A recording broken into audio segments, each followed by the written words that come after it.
Namaskar. Fear and shame are two things that can really cause suffering and seriously block our progress in many aspects of life, including our spiritual growth. Today, I would like to offer some ways we can begin to free ourselves from fear and shame. I'd like to begin with a beautiful quote from our master, Sri Ananda Murti. He says, "One of the major enemies of human beings is fear. Due to fear, much human capacity is wasted, and the development of the human personality is retarded. And yet, it is not difficult to overcome fear. One has to simply take refuge in Purusha. I will not say that this is the best way, it is the only way." So, what beautiful news! It's not difficult to overcome fear. And not only that, it's not complicated. One simply has to take refuge in Purusha, the Supreme Being, or, if you prefer a more impersonal translation, the Supreme Consciousness. So what is meant by take refuge, and how do we accomplish that? To take refuge means to use the Supreme Being as a shelter and to rely on him or her or it for protection from whatever we are afraid of. For us to feel that we are so well protected that we can be completely free from fear, we would need to, 1, feel that our protector is always present, 2, feel confident that our protector is far more powerful than what we are afraid of, and 3, feel that we are entitled to his protection and can call upon it at any time. Now, in fact, those 3 conditions are always present. The problem is simply that we have forgotten this fact, or never knew about it in the first place. What we have to do, therefore, is to begin reminding ourselves. We have to remind ourselves that he is always present, that he is always seeing, creating, and controlling everything, that everything is in his power, that we are his children, and that he will always help us. This is a type of mindfulness. The moment we forget, we become weaker and more afraid, and the moment we remember, we become powerful and fearless. Sri Ananda Murti says, "The moment we think about him, we become supermen and superwomen. So let us pray that we never forget him. Let him arouse unwavering memory in us." So why do we become supermen and superwomen the moment we remember the divine, when we take shelter in him? Remember, we become what we focus on. He is the hub and source of all power. When we are disconnected from that hub, we have only the power of our limited ego. When we are connected to that hub, the power of the infinite flows into us. But there are no physical connection switches. The only way to connect is through inner attention, mindfulness. It's actually not that difficult to do this, but for some reason, we human beings don't even try to do it unless we're desperate, unless we're on the edge of disaster, unless everything else has failed, unless there is no other way. Then, finally, we reach out. It seems stupid. That help was there all the time. Why didn't we make use of it? The answer is simple. We didn't make use of it because we didn't have confidence that it was really there, nor that it was really necessary. We've been taught to manage with our own strength and ego, and we've got used to that. But despite our doubts, the presence of that power calls to us. This is what attracts us to meditation. As we move on this path, we discover more and more the limits of our own ego and the vastness of the divine power. The more we see our own limits and the more we discover the greatness of the divine, the more the need to surrender becomes obvious. Only when we become convinced that there is no other way, that we cannot be successful on the spiritual journey without surrender, only then will we begin to take refuge more often. Will we begin to put a priority on learning how to surrender and trying to make it our normal way of doing things. Once you realize its necessity, surrender itself is not that difficult. So, start convincing yourself.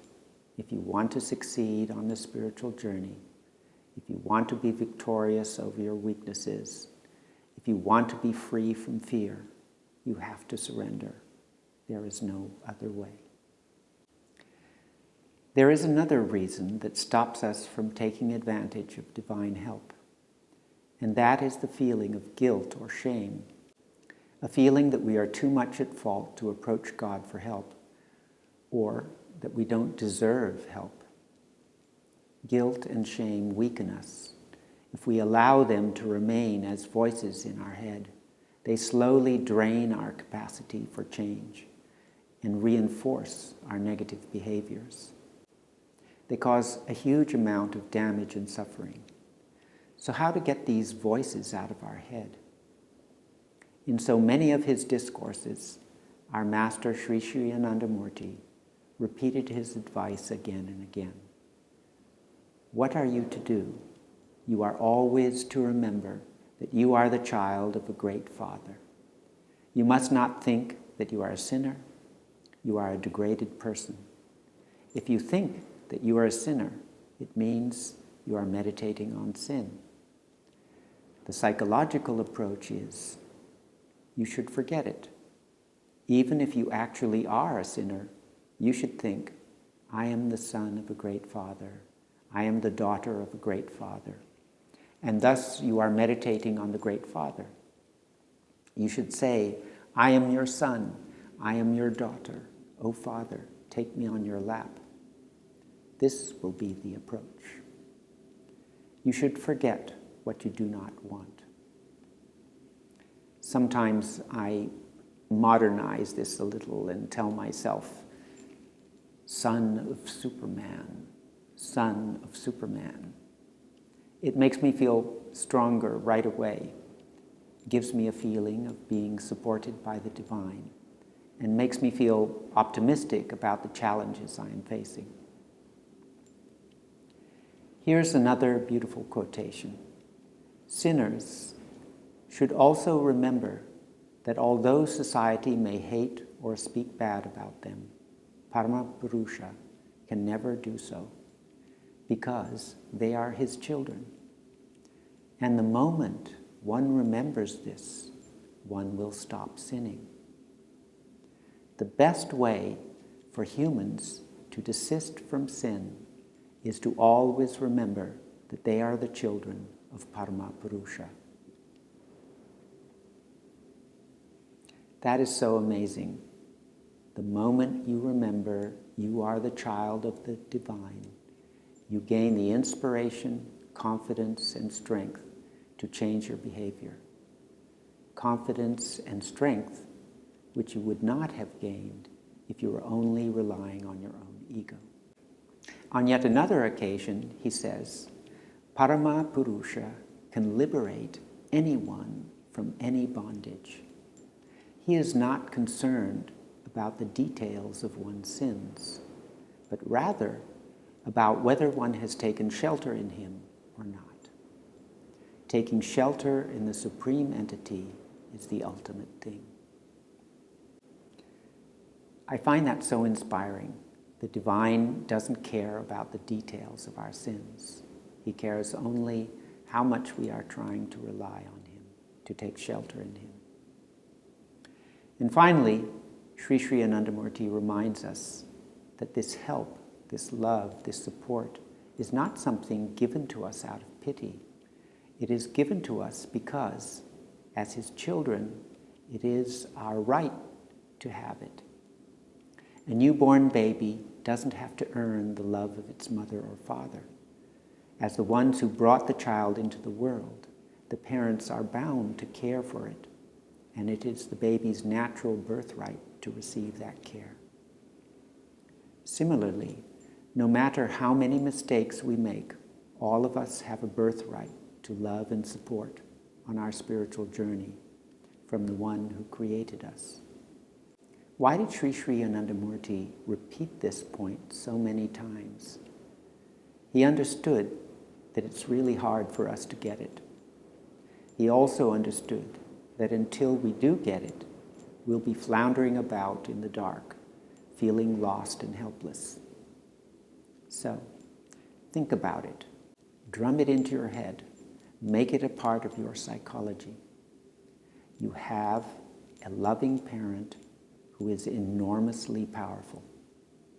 And it is your birthright to access that power in every moment of every day. Namaskar. Have a great week. After I finished making the video, I realized that I wanted to include a story, an experience I had with Baba, our master. And it was in 1980 when I and 3 other young Dadas applied to learn Kapalic meditation, which involved direct initiation from Baba. And there was always some drama around this. Baba wouldn't make it easy. There would be some tests and challenges, some playful exchanges. And so we had done our exams, we had studied, and we were as ready as we could be. Well, we thought we were. And it just remained for Baba to call us for initiation. So every night we would be waiting there when he came back from his field walk and hoping that that would be the night and we would call us, because this was a special meditation that had to be done in the night. So after some nights, finally, I think it must have been a couple of weeks of this game going on, Baba called us. And so we thought it was going to happen, but somehow, I don't know, I felt it just didn't seem right. And Baba started speaking to us in Sanskrit, and he was giving us an exam in Sanskrit. And I think I couldn't understand a single word that he was saying, and we all failed pretty badly. So then he went away around India for a lecture tour, and we were told to study Sanskrit. So after some weeks, he came back and the cat and mouse game began again. And one night, he was just disappearing up the stairs after his walk. We thought this was another opportunity we lost when he stopped at the top of the stairs and turned around and looked back down at us and said, "And what do these little boys want?" And I spoke up and said, "We want to become your avaduta, Baba." And Baba said, "You want to become avaduta? How horrible." And then he said, let them submit their applications. So we submitted our applications for the 15th or 20th time. And later that night, we were called. And all 4 of us came in. We were standing there. Baba looked at us. And then he turned to his personal assistant and said, "Ramanand Dada, what do you think? Are not these boys too little?" And Ramananda was part of the game, so he agreed that we were too little. And then Baba looked at General Secretary and he said, "G.S. Dada, what do you say? Aren't these boys too little?" So G.S. Dada also played along and said yes. And then Baba said, all right, you may go. And my 3 companions all got up and started to leave. And I thought, this isn't right. It feels like it's supposed to happen tonight. And so I stood my ground. I stood there, I put my hands on my hips, and I said to Baba, Baba, maybe we are little boys, but we are your little boys. And Baba looked at us, and he kind of, but what could he say? We had him, and he called us back, and we got our initiation. So I remember that story when I face challenges that feel a little bit larger than what I'm capable of. And I realize that my own talents and capacities may not be up to the mark, but I remember that we are his little boys, I'm his little boy, and I get the courage to do it anyway. Namaskar.